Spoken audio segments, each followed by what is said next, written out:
1000 ஆண்டுகளுக்கு முன்னாலேயே கங்கை நீர் இங்கே கொண்டு வரப்பட்டது. கங்கைக்கும் காவிரிக்கும் மிகப்பெரிய இணைப்பு இருந்தது என்பதை ராஜேந்திர சோழன் அன்று உறுதிப்படுத்தினார். இன்று அதை மரியாதைக்குரிய பாரத பிரதமர் உறுதிப்படுத்துகிறார். இதுதான் நம்ம நாட்டின் மாண்பு, ஆன்மா. காவிரியும் கங்கையும் இணைந்திருக்க வேண்டும். வேற்றுமையில் ஒற்றுமை தான் நமது நாட்டின் மிகப்பெரிய ஒரு தகுதி, பெருமை. ஆனால் சில நேரங்களில் பிரிவினையை பேசியே தமிழகத்தில் அந்த தேச ஒற்றுமைக்கு மிகப்பெரிய பாதகம் ஏற்படும் அளவிற்கு பல குரல்கள் எழுகிறது. இது வன்மையாக கண்டிக்கத்தக்கது. பெரிய புராணம் தான் இனிமேல் அதிகமாக பேசப்பட வேண்டும். பெரியார் புராணம் பேசப்படக்கூடாது. ஏனென்றால் 1000 ஆண்டுகளுக்கு முன்னால் நீர் மேலாண்மை இருந்திருக்கிறது, விவசாயம் இருந்திருக்கிறது. நம் சோழ மன்னர்கள் ஆன்மீகத்தோடு சேர்ந்து தமிழை வளர்த்தார்கள். அதனால்தான் காவி தமிழ் தான் அதிகமாக வளர்க்கப்பட்டது என்று நான் சொன்னேன். அது இன்று நிரூபிக்கப்பட்டு கொண்டிருக்கிறது. இன்னைக்கு அண்ணன் முதலமைச்சர் அவர்கள் சோழ கங்கம் அந்த ஏரிக்கு 12 கோடி ரூபாய் ஒதுக்கி இருக்கிறார்கள்.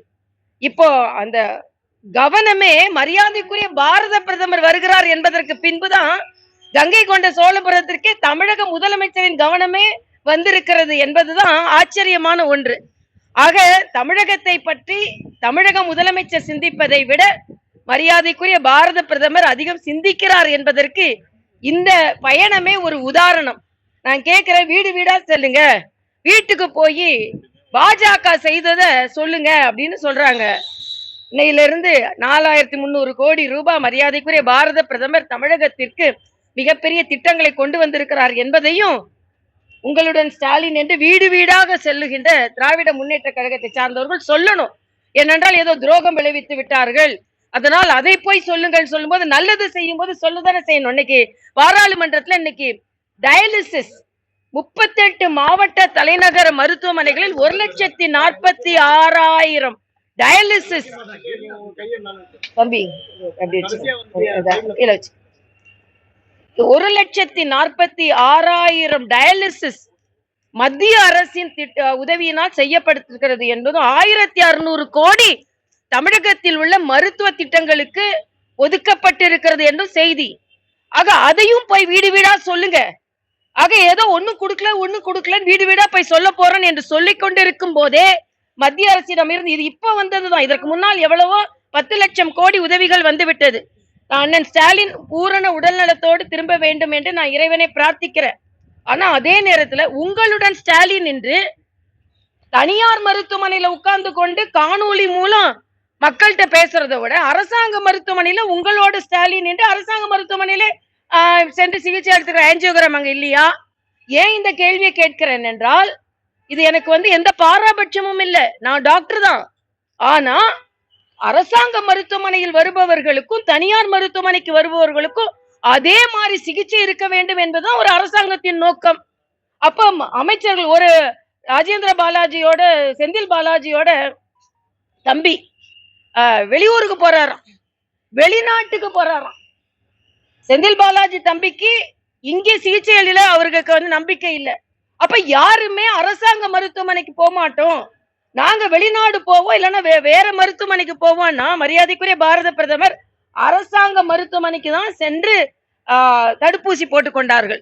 ஆனா இங்க முதலமைச்சர் அவர்கள் தனியார் மருத்துவமனைக்கு தான் சென்று ஊசி போட்டுக் கொண்டார்கள். ஆக மக்களுக்கு கொடுப்பதைத்தானே நாம் எடுத்துக்கொள்ள வேண்டும். இது நீங்க மக்களோடு மக்களா இருக்கிற நீங்க சொல்றதுனால இந்த கருத்தை சொல்றேன், இல்லைன்னா இந்த கருத்தை சொல்ல எனக்கு விருப்பம் இல்லை.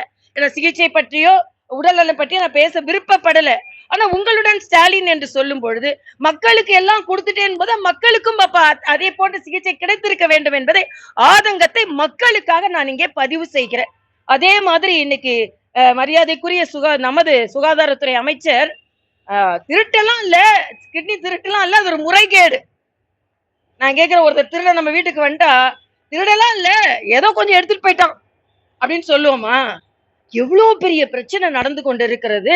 அது முறைகேடு என்று நீங்கள் பூசி மெழுகினீர்கள் என்றால் எவ்வளவுக்கு எவ்வளவு பிரச்சனைகள் அங்கே ஆழ புதைந்திருக்கிறது என்பதையும், இந்த கிட்னி திருட்டினால் மக்கள், ஏழை மக்கள், பாமர மக்கள் எவ்வளவு பாதிக்கப்பட்டிருக்கிறது. ஏதோ அந்த மருத்துவமனைக்கு நாங்க சிறுநீரக அறுவை சிகிச்சை லைசன்ஸ் தடுத்து போயிட்டோம்னு சொல்றது மட்டும் இல்ல, இது இன்னும் எவ்வளவு நடந்திருக்கிறது. இதுல திராவிட முன்னேற்ற கழகத்தை சார்ந்தவர்கள் பங்கெடுத்திருக்கிறார்கள். அதாவது பலாத்கார பிரச்சனையா இருந்தாலும் சரி, பாலியல் தொந்தரவா இருந்தாலும் சரி, கொலை கொள்ளையாக இருந்தாலும் சரி, இன்னைக்கு கிட்னி திருட்டாக இருந்தாலும் சரி, எல்லாவற்றிலுமே திமுகவின் நிர்வாகிகளுக்கு பங்கு இருக்கிறது என்பது மிக மிக வேதனை.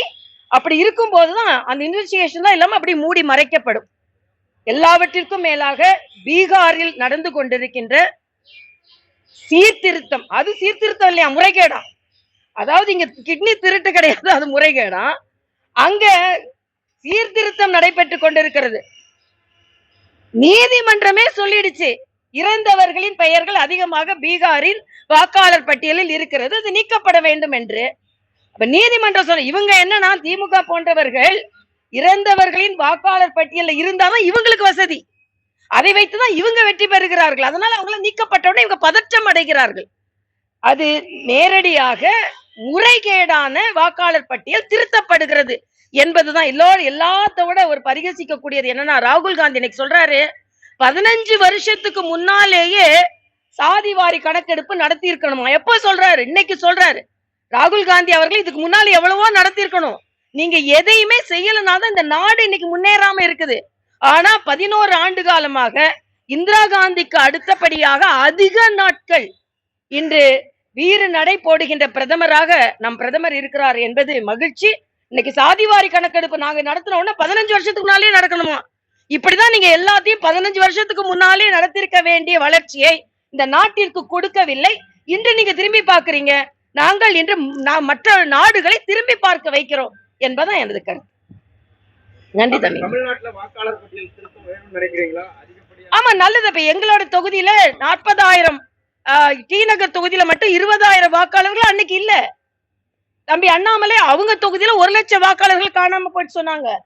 அதனால வாக்காளர் பட்டியல் திருத்தம் தமிழகத்திலும் இருக்க வேண்டும். ஏன் நீங்க பதறீங்க? இறந்தவர்களின் முறைகேடான பதிவுகளை தானே நீக்கிறாங்க. அதுக்கு பதறப்பட வேண்டிய அவசியம் இல்லையே. நாங்க பதறல. ஏன் பதறுகிறார்கள் என்றால், இவர்கள் நீக்கப்பட்ட வாக்காளரை வைத்துத்தான் இவங்க தமிழ்நாட்டுல இவர்கள் சாதனை படைத்துக் கொண்டிருந்தார்கள் என்பது அவங்களுக்கே தெரியும். இன்னைக்கு இதே போல வாக்காளர் பட்டியல், முறைகேடான வாக்காளர் பட்டியல் எல்லா இடங்களிலும் திருத்தப்பட வேண்டும்.